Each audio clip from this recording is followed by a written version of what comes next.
ఆరోగ్యంగా ఉండాలి, మీరు కూడా ఆరోగ్యంగా ఉండాలంటే మాత్రం ఈ ఆరోగ్య సూత్రం మీరు పాటించండి. అది బాగుంటుంది. నిజమా కదమ్మా? ఈ మాట కూడా చెప్తారమ్మా, ఎవరు చెప్పే వాళ్ళు లేరమ్మా. మీరు ఆరోగ్యం ఉంటేనే అది మీరు. నేను ఒకటే మాట చెప్తున్నా, మీరు ఆరోగ్యం ఉంటే మీ పిల్లలకు దీమనేది మాత్రం ఈ విషయం పట్ల మర్చిపోవద్దు.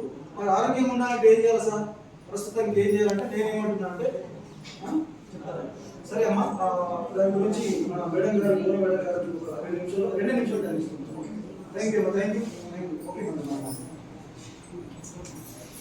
అందరికీ నమస్కారం. నేను ఇటు పోవాలి. మన దగ్గర మెడిసిన్ అనేది ఉన్నది, అది ఓన్లీ ప్రాబ్లం ఉన్న వాళ్ళే వాడతాం. ఇది మాత్రం మనకు మాధవ అని నాన్-వెజ్ అని చెప్పి మిక్స్ బెర్రీ. ఇక్కడ అన్ని ఈ ఫ్రూట్స్ అనేవి కూడా మనం ఫ్రూట్స్ అనేది మన డెంగ్యూ ఫీవర్ వచ్చినప్పుడు రక్త కణాలు తగ్గుతాయి కదా, అట్లా తెల్ల రక్త కణాలు కానీ ఎర్ర రక్త కణాలు కానీ తగ్గినప్పుడు ఇది ఏంటంటే మనము బ్లడ్ అనేది ఇంప్రూవ్మెంట్ చేస్తుంది మేడం. ఇది తాగితే బ్లడ్ అనేది పుడుతుంది, బ్లడ్ సర్క్యులేషన్ అనేది మంచిగా ఉంటుంది. దీనివల్ల అయితే మనకు లాభం ఉంది కదా, నష్టం అయితే లేదు. అంటే కొంతమంది బీడీలు కూడా చేస్తారు కదా, చేస్తారా అమ్మ? బీడీలు చేస్తారు కదా, తిమ్మిళ్ళు ఎందుకు వస్తాయి మేడం చెప్పండి ఒకసారి. బీడీలు చేస్తాం కదా, కాలు ముడుచుకొని చాట పెట్టుకొని చేస్తాం కదా, తిమ్మిళ్ళు ఎందుకు వస్తాయి? బ్లడ్ లేకపోతే బ్లడ్ సర్క్యులేషన్ అనేది సరిగా రాకపోతే తిమ్మిళ్ళు వస్తాయి. దీనివల్ల అయితే తిమ్మిళ్ళు అనేది మనము ఖచ్చితంగా రాకుండా అయితే చేసుకోవచ్చు.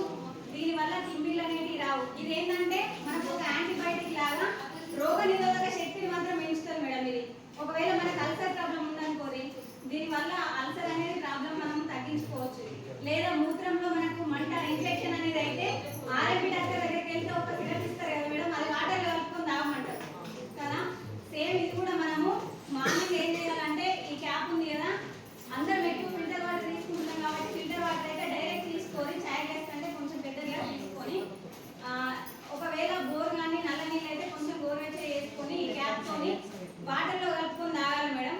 ఇదైతే మనకి ఎట్లాంటి ప్రాబ్లంతోనైతే మనం ఫేస్ చేస్తున్నామో దాని నుండి అయితే ఖచ్చితంగా మనము నివారించుకోవచ్చు అన్నట్టు. అంటే నేను ప్రతి మండలం కూడా నేను చేసుకుంటూ వస్తున్నా. రాయకల్ మండలంలో అయితే తీసుకున్న వాళ్ళు అంటే ఇప్పుడు మేడం మీకు ఇచ్చినాము, మీ దగ్గర నుండి రిజల్ట్ తీసుకొని నేను చెప్తున్నా. అల్సర్ ఉన్నదట మేడం వల్ల హస్బెండ్కి అల్సర్ ప్రాబ్లం అనేది దీనివల్ల క్లియర్ అయిపోయింది.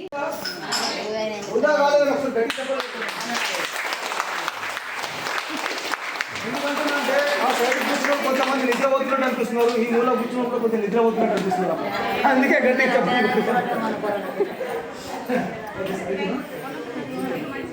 అయిపోయింది.